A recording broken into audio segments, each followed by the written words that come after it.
Hey, what's happening, everybody? Luke Walton is here. He's the new coach of the Los Angeles Lakers, and this is you can see it right behind us, Luke, the Toyota Voices chat. We're shooting up together. Toyota has been with the Lakers for longer than you and I have been alive. Luke, as you know, is the youngest head coach in the NBA at 36. This is the 40th season that Toyota's been with the Lakers, so it's not a bad relationship, huh? It's a great relationship. Excited to be part of it. Well, Luke, look, we were talking about this before we went on. Your main responsibility is to coach these players and to coach the Lakers. But with the head coaching position comes a lot more. You spoke at a Lakers function last night. Here you are with us, and so we appreciate you taking the extra time, man. I know you have two small kids at home. I know you want to see your wife and spend some more time there, so thanks for taking the time with everybody. Absolutely. I'm thrilled to be here. We got our guy Russ with us. Well, I'm glad you mentioned the main man, Russ, because he actually is going to kick things off with the question. Congrats on winning the sweepstake. You are a hardcore Laker fan. You know more about the Lakers than I do. We just spent some time discussing this stuff. So welcome, Russ. Go ahead and hit Thanks a lot. I appreciate being here. Thank you for everything. My first question, since being head coach of the Lakers, what has been your biggest challenge or challenges so far? The biggest challenge so far is having a new group of players, trying to figure out in a short period of time who, the best lineups to play together, what motivates one player to another, how to, there's some guys on the team you have to kind of talk trash to and stay on top of, and that's when they play better. And then you find out there's other players you got to be more supportive and give them compliments. So it's just, with all this new stuff, figuring out the personalities and at the same time putting in how we want to play basketball is challenging. Thank you. Russ Hyde. Great question, Russ. I honestly think that'll be the best question I get in this entire interview today. He was killing Chris McGee, our host at Spectrum last night, did the function with Luke, and he was killing him, so I expected a little bit of it. I'm Mike Trudell. You know him, of course, at Luke. Once again, thanks for joining us on this live chat on Lakers.com, and we appreciate Russ once again. So, Luke, the way this is going to work, I'm just going to ask you things. Okay. You sit there. You don't have to worry about anything else. It shouldn't be that hard. So you're going to ask me questions, and then you're going to yeah, that's it. Perfect. You've done that before. I've done that before. All right, before we get to some of the questions from the fans, Michael Thompson and John Ireland wanted me to ask you something. All right, you and your dad, both in your primes, basketball primes, against Michael and Clay. Who wins that 2-on-2 matchup? Now, you, of course, coach Clay, and so you know his game better than most. You watched Michael play, and you certainly are familiar with your father's game, so who wins that 2-on-2 matchup? Oh, I'm gonna have to go with the Waltons, and it's all gonna come down to if Big Bill can stop Michael, because I'm not leaving Clay. There's there's no help side tagging. There's no anything. Right. It's the one-on-one matchup between those two, and then I'm gonna roll with my dad and wins that matchup. Look, we all love Michael. When your dad was, before the injury started to come, though, and people might forget what a phenomenal, incredible player he was. It really dominated the NBA, of course, led Portland to the title, 77, 78, no. 77. Yeah, I think 77. Yeah, was incredible that year. So I too, sorry Michael, sorry Clay, got to go with the Waltons. Clay, look, Clay's a good player, but you're a great player. He was better than you when you played. We can all know that. That's nothing. 100%. There's nothing that. But we're counting on the big guy to get it done. Okay. He's going to lead our team. All right, there we go. All right, Luke. Question from Rise Simba wants to know, Coach, what are your top 3 favorite Dead songs? And this is a tribute in part, of course, to your father. Mine would be well, spelled it a little wrong there, but Sugar Ray, Berthie, and Althea. My 3 favorite Grateful Dead songs. It's been a while since I listened to some Grateful Dead. Box of Rain, I was a big fan of that. Sugar Magnolia, and Truckin'. What was it like with your dad, and I guess really your family growing up? But you had your brothers, and we know that you had them to compete with and everything. But what stands out about your childhood? I loved it. It was a wild childhood. We had people living at the house all the time, and people coming and going. As a kid, you have Larry Bird come stay at your house, and you're like, "This is the greatest thing ever." Sure. And then there was a lot of love in our household, but there wasn't a lot of rules. So for 4 boys to kind of grow up and be able to, you know, have fun and still have the support of the family, but be able to kind of experience life and grow was, in my opinion, a lot of fun. You know, one of the things in talking to some of the Lakers' young players and about this relationship that you're building with them, there's a way that you're able to relate, but you also do that to you know, whether it's older coaches or players that played in the past or just people in general. Did your childhood, do you think, shape part of that for you in terms of being around all kinds of different people and being able to relate? Yeah, I'd imagine so. You know, we'd have friends live with us that, you know, came from complete different backgrounds. They'd stay with us for months, weeks at a time. So there was always this, you know, brotherhood that we had of, you know, understanding how fortunate we were, and then you'd see, you know, how other people were and how great of people they were. They were just different and came from different places. So there was a lot of life experience I think I had as a kid growing up. You know, my best friend was, you know, from Tijuana, so I used to go down to his house and spend weeks down there at a time when I was young. And what was his name? Shout him out. David Abramowitz. He's actually the head coach now. We played high school together. He was my point guard. And now he's the head coach of the Tijuana Zonkies. Oh, no kidding. Yeah. So we trade some coaching tips back and forth. Oh, that's cool. Yeah. Cool. All right, Luke. How about True Since '97 says, "Want to congratulate you on the great start. You have to be working very hard to get here. Keep developing them." So that's more of a message of congratulations. I'll use that to just to ask about the way this season has started, because on the outside looking in, of course, nobody expected the Lakers to be 7-5. You said, and you told me before the season, I'm not really concerned thinking about what our record is going to be after 12 games. But since that you've obviously gone in a much different direction from perception, why do you think that is? What are the main reasons why the success has been there? Because 1, we're competing. 2, we're playing like a team, and 3, we're not getting caught up in all that stuff. We're focused on trying to become better. And when you get lost in what you're doing as a group and you do it together, wins just will naturally happen. So the players, it's nice because it's obviously it makes life more fun when you win, but the record still doesn't really matter to me. It's still all about, are we continuing to work and continuing to do the little things, as opposed to now that we won games, are we being satisfied, and now we start slipping in some of those areas. Because the exciting thing is we can still get so much better. I mean, there's so much we can clean up, from fouling to turnovers, you know, to those dead possessions where we get a little lost and our spacing's messed up. So I think it's exciting that we're able to win games right now, and knowing that our ceiling is obviously, you know, still a far way away, but it can be a lot higher. Yeah, well, I mean, one of the very simple reasons for expectations of wins being lower is just the youth. Ingram's 19, Russell's 20, Randall, Clarkson, Nance, all these guys are 23 and younger, and usually that doesn't win in the NBA. But it's the fact that you're winning now, and then you can see why Brandon Ingram's going to be better in April than he is today, right? You can see why Russell and Randall. So that's I think what's exciting for people is the growth is there. We also, some of the vets we've had have been a huge part of us actually winning those games, which I think we've had them in at end of games. Nick Young's hit some big shots. Lou Williams has carried us a couple nights down the stretch of a fourth quarter. But it's good for the young guys, even if they're not on the court with them, to see the difference and to see how that's done by players that have done it before.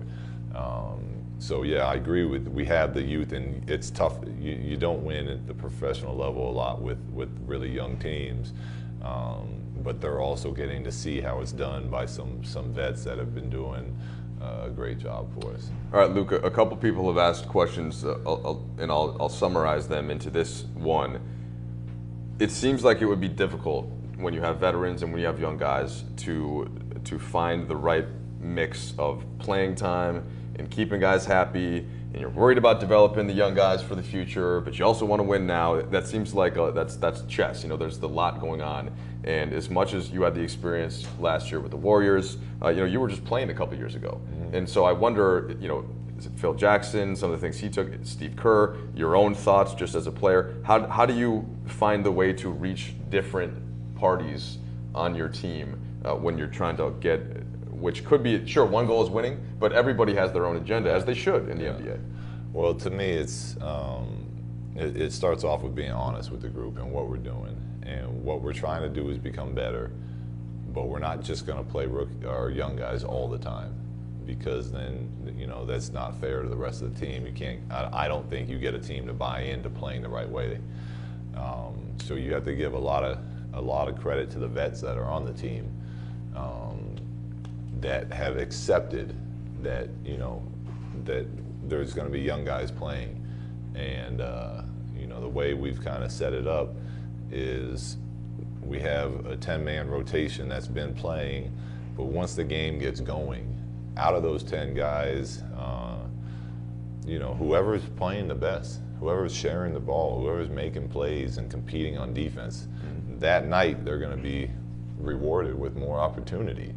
And we still expect the other guys that aren't playing to be in full support of the guys who are, and that's going to change from night to night. And I think that it helps set a tone for the way we want to play, and most players can see and feel what guys have it going. Now, there's still nights that guys are upset they're not in at the end of the game. That's what people want to do, but that's kind of just has to be a judgment call from the coaching staff on who we're going to roll with. But it's I'm a big believer in rewarding people that are doing it the right way. Quick one here, follow up to that. You have a lot going on in the game to think about, right? That you're monitoring various things. I'm sure you have certain assistants that you want to listen to about what sets to expect. You're recalling your film of the opponent. Is there ever an element where you think in your head, all right, I really want to get, let's say, D'Angelo back in by this minute, but then something comes up in the game, right? So how do you keep that stuff straight in terms of game management? It happens all the time. Yeah. It does. We'll be getting ready to put somebody in, and now all of a sudden, hypothetically speaking, Nick Young hits back-to-back threes, and that's who we were getting ready to sub out. At that point, I'll normally depending on when it is in the game, but we'll normally let that player, get a couple more minutes in, see if he can keep his hot hand going. Right. But there's no set of rules on how that works. And sometimes even if a player does hit a couple in a row, but he's been out there for a while, and you can see him starting to struggle on defense and fatigue starting to win, even if he hits a couple of shots, you still get him out of there. Got it. It's something that just you literally are figuring out as it goes along. Oh, yeah. Okay, so Dion wants to know, Luke, how much influence was Phil Jackson, your dad, and Steve Kerr on your style with this team? Huge.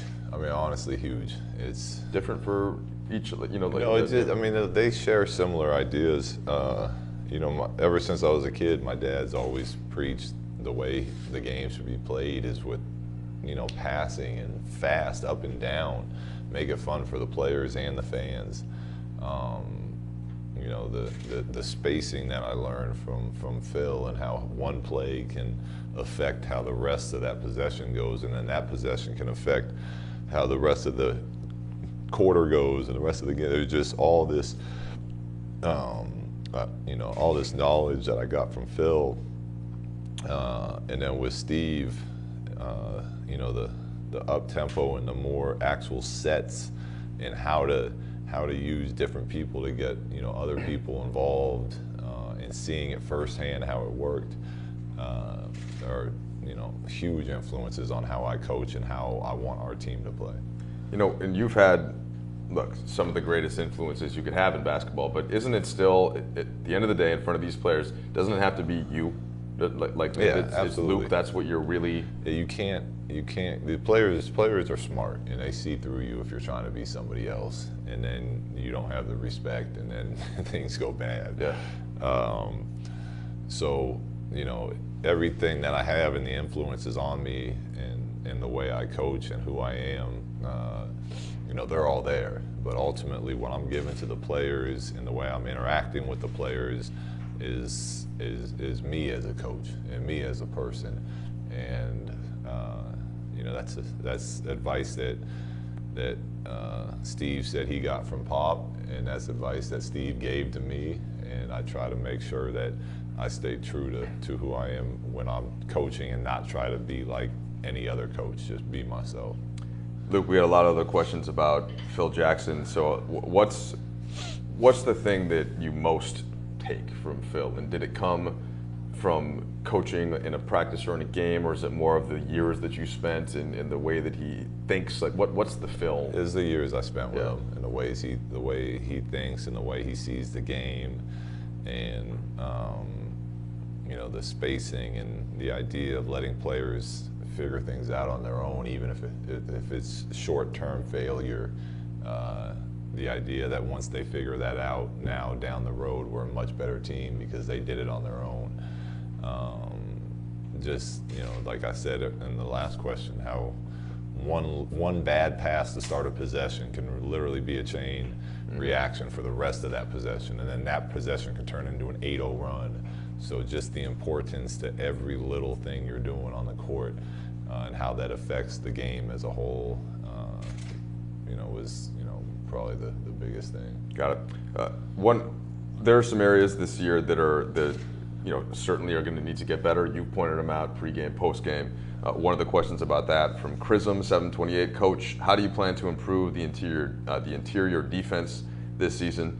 Michael Thompson's mentioned it a few times. What's in terms of giving up layups and with the personnel you have on the floor? How is that something that has to get better? Well, you constantly bring it and show it to the players in film so they can visually see, because a lot of times you're, as a player, you hear things but you think you're doing it one way, and it's not until you see it visually that you can kind of latch onto it. And then it's reps. It's like anything. There's no secret to how you get better at stuff. You want to be a better shooter, get to the gym and shoot 1,000 shots a day. Sure. You want to get better at defense. When we're in practice, we're, as a coaching staff, we're going to stay on guys about doing it a certain way. And the more reps they do and the more the effort that they give, I think slowly you become a better defensive team. Got it. All right, Jalorda asks, or first says, Julius Randle is amazing. What has he done so well so far this year? And the precursors, of course, last year, essentially Julius's rookie year. He played 14 minutes as a rookie, and he was a double-double, but he did look like a different player in some senses, or just you could see the gains that he made really right from the preseason. So how would you evaluate Julius? He's been great. He's been great. He gives us a weapon from that power forward spot that allows us to get a lot of good looks. And I think the growth he's had even from the beginning of the season till right now, as far as recognizing when to play make for others, when to take it himself into the paint and try to score, has been huge, because that really allows us to put a ton of pressure on another team's defense. And just like we said earlier, the exciting thing is there's still, like, he's gonna get a lot better at it. And constantly putting that pressure on, and then on the defensive end, he can guard multiple positions.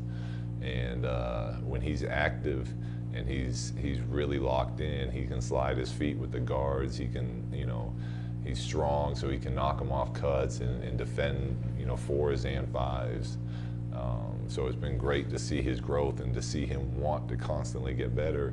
And he's another one of those players that you can stay on him and tell him what he needs to hear, and him not take it personal or get sensitive about it. He just keeps working. Julius, since he was a kid, was always in one of the AAU. He was one of the top 2 or 3 guys in his age group.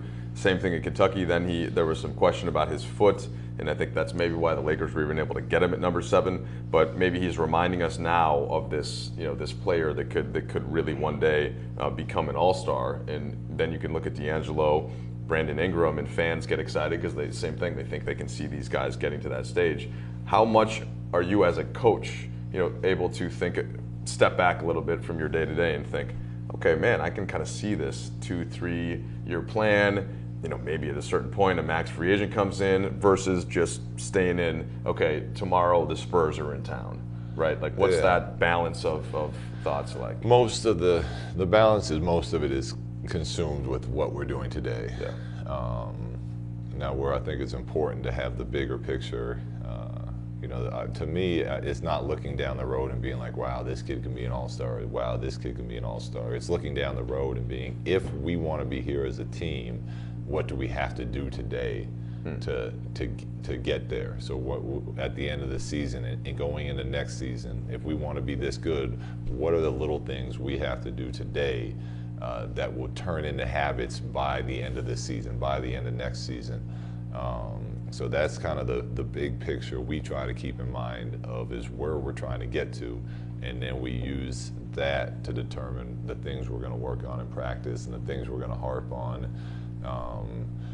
in games. Because there's times we could just, Julius has a mismatch, so let's just run clear outs for him 7 straight times, but that doesn't get us better, because when we're trying to play against the best and we're trying to become better, we have to be able to execute and have Julius play make and know that within the flow there's going to be times that he does go in right. ISO. So it's always about the things we're doing today is about building for the future, but most of our time, thought, and effort is on today and preparing for what's next. Got it. Kind of a philosophical coach question. So thinking about Kobe, he was going to be great, and he wasn't going to let anybody get in the way. That was just what he was going to do. You play with him, and he had that mindset. And people can think of Jordan in that aspect. I just wonder, though, at a certain point, he recognized what Phil could do for him and maybe get him to a different level. So what is when you're thinking of some of these young guys, and they have to have this internal hunger, I suppose, to get to this point in the NBA, but how does a coach try to fan that flame? Like how does if a guy's got it, how do you make sure as best you can to be somebody that helps that along? Well, we don't want to fan that flame at all. We just want to go about doing it the right way. We want our young guys to be aggressive. We want them looking to take down shots and looking to create and get to the rim. But what we also want is, if they get hot or if they drive the lane and they collapse the defense, we want them to kick it out, because that's the way that we play, and that's we call it good shot, great shot. So we stay on them to be aggressive. We stay on them to look to to take open shots and to make plays. But as a staff, we're also on them to make the right play, and that's kind of something we just, whether it's during a timeout, a film session, practice, we continue to harp on. Got it. So some folks were asking about D'Angelo Russell, and you've talked a lot about this year about D'Angelo is so gifted that we've seen him be able to go and get his own shot. 5 first quarter threes the other day. He had that game against Sacramento in the preseason where I think he had the 10 assists, plus he got hot, and he's trying to continue to find that right balance of doing the right thing with the team, but then also using his own strengths. And so that's kind of what I meant, is if he wants to be great one day, he's going to do what he has to take to get there. But when you look at his game individually, what do you think, okay, here's my role into how I can help D'Angelo in this context to get forward? Well, with him, it starts with becoming, because he's got the talent and he's got the skill. So it's doing the little things. It's he's a great passer, but a lot of times he throws which is a good pass, but he throws it lazy. He doesn't grab the ball two-hand, bounce pass, whatever it is. So with us, I think he makes his biggest jumps forward as a player by really locking in and getting good at the fundamentals of the game. Setting his players up before he comes off for a jump shot, which he's gotten good at. Coming off a pick, and if he's hot, or they're double teaming and dragging it out and creating a play so that we can beat them 4-on-3 on the weak side, knowing that after that they're going to change their defense, and now he's going to come off a pick and be wide open to shoot. So his biggest growth, I think, will come from getting better at the little things. All right, a couple of questions about your staff that you've built here, and I know these are guys that you're tight with, you spend a ton of time with. Who is the funniest guy on your staff? Giuseppe wants to know. Thanks from Italy. There are Laker fans literally everywhere. I know. That's why it's it's so great to work for the Lakers. Yeah, we get a lot of love in this world. Yeah, man. The funniest coach is probably I'm gonna toss it up between Jesse Mermis and Mark Madsen. And Mark, because he doesn't mean to be funny. Yeah. But he's pretty good. And Jesse, because he's so little, and he talks a lot of trash to these players and to us as coaches. But he always has to look up to do it. So I'll go with Jesse and Mark as the funniest coaches. Now you say little, so I'm 5'9", which You're is little. Right, to you, as what are you, 6'8", 6'9"? Yeah. Yeah. So Jesse is around my height. He's around your height. Yeah, but now, dude, does everybody seem little to you though? Because when you're 6'9", the majority of people are going to seem little. Yeah, in our world. Yeah. Yes. In the world, in the NBA world, yes, he's little, and that's true. Which is our reality. True. So yeah. In our reality, you and Jesse are both little. It's true. Yeah, it's like people see me in person sometimes, and they actually think they're much taller than they would have expected. Yeah. Because I'm standing next to, You're for example, holding, Moskov. yeah. Like my neck's literally getting sore. Just know that showers and really the world is built more for me though. I know it is. You it's know, like while you're I'm hitting your hunched head all the over in time. this chair, I hit my head on Yeah, the bus while yeah. getting off. It's Yeah. the world is not meant for us. Yeah, it's a little payoff for it. It's not fair. It's just not fair. Yeah. Oh, okay. I made this observation, and I don't think this is too inside baseball, but when I see you get on the plane, you do a very good job of going and talking to different people in different places. You'll come back and you'll talk to Stu. You're talking to your coaches. It seems like you talk to the players. Is that just how you are? You like to talk to different people, or is there part of that where you're the head coach now, and you like to check in and make sure that everything is moving in a direction you like? No, that's who I am. Okay. Stu, how long has Stu been around the game, right? Yeah. So if I can sit down for 5 minutes and talk to Stu about what he sees, which is completely different from our locker room, it's a different set of eyes. It's someone who knows the game, inside and out. So if I can sit down and talk to him for 5 minutes about, what he's seeing or whatever it is, it's just more knowledge to gain, and then go back to the back of the plane, talk to you guys a little bit, just check in, see how you guys are doing, see what's going on. It's just kind of who I am as a person, but I also value the opinions of others, and it doesn't mean I'm going to take the ideas I hear, but I think the more information you can gain, it can only be helpful. Well, I don't think you've had much time, but I did encourage you to download the new Tribe Called Quest album when you came back in the plane. You did, and I'm upset with myself because I haven't. Okay. But I've had multiple friends since you tell me that it's really good. I need to get it. Yeah, I trust that this will be something you'll be able to take care of, at least by that next road trip. You'll hear it in the coaches section when we're taking off. Okay. All right. Next road trip. Excellent. See that's good. Now you would have gotten that done yourself eventually. I was just hoping that I could help push that along a little bit sooner. Yeah, but you were the first one to put me on it, so Okay. I wouldn't have known that if I didn't come back to the back of the plane. See, you know what you're doing. With music, a lot of people have asked about this, and I know that it was something that happened in Golden State. But what is it's not a joke, right? That you don't just do it because you like music. Isn't there's something to this? Trying to use music as a unifier, and then in a motivator in a different way. Yeah, we don't use it in the parts of practice that are teaching moments, or if we're doing a scrimmage or certain drills. We play it loud and at the beginning of practice, where the season's long and guys might be a little stiff or tired. So when we're doing the activation and we're doing the warm up, I just feel like it gives a little extra energy into the gym for the players, and then it's also nice because in the drills that we do at the beginning, there is coaches calling things out, and now it's really loud, so the players have to communicate to each other. you know, what we're in, what, you know, if it's 3-man weave, 5-man weave, 4 out, 5 out, whatever the thing is coach is calling, there's music blasting, so it can't just, you know, it kind of is like playing on the road or when a loud crowd is there, and you have to get the attention of the other guys that are in your group and communicate to them what we're running. No question.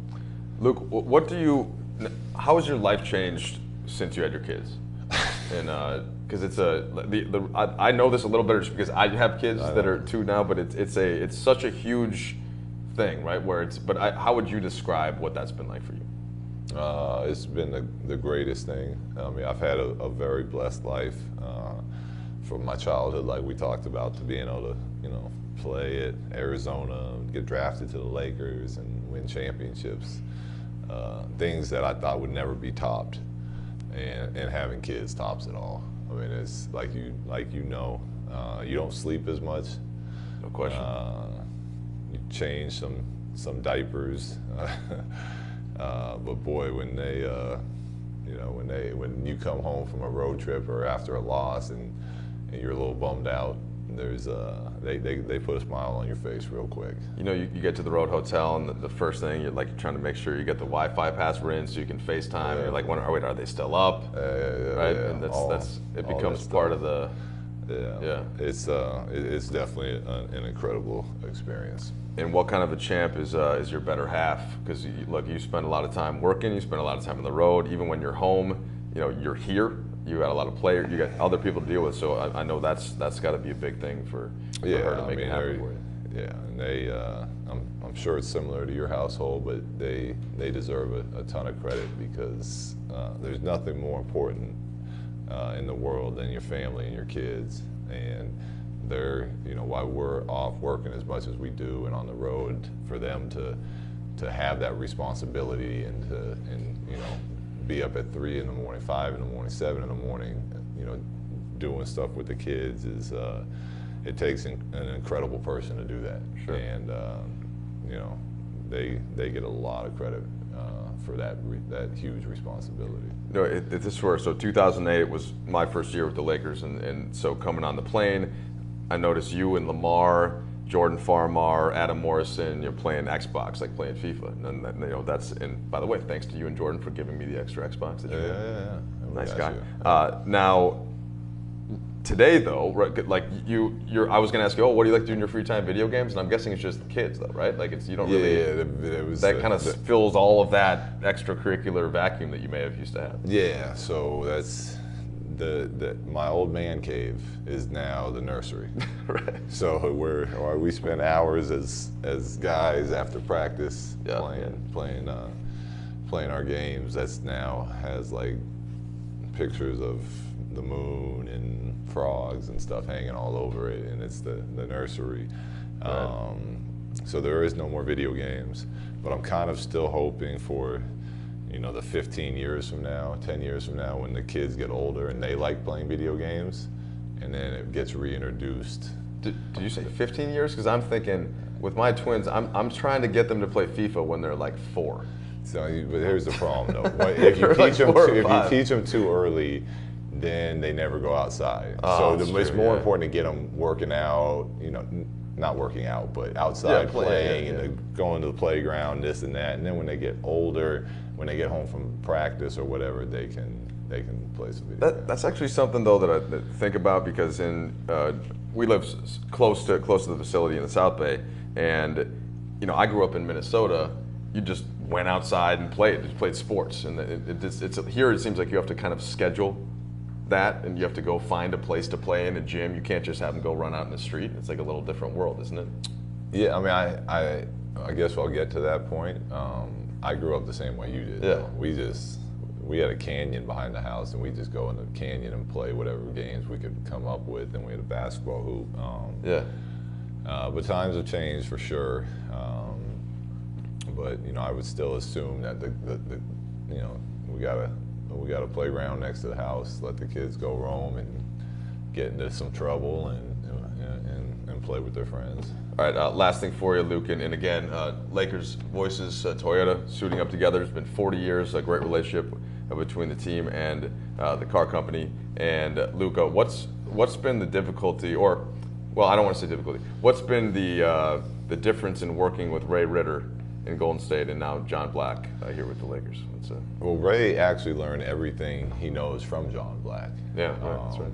But it kind of reminds me of like those old kung fu movies where it's like the student and the master, but then the student surpasses the master and like beats him at the end, you know.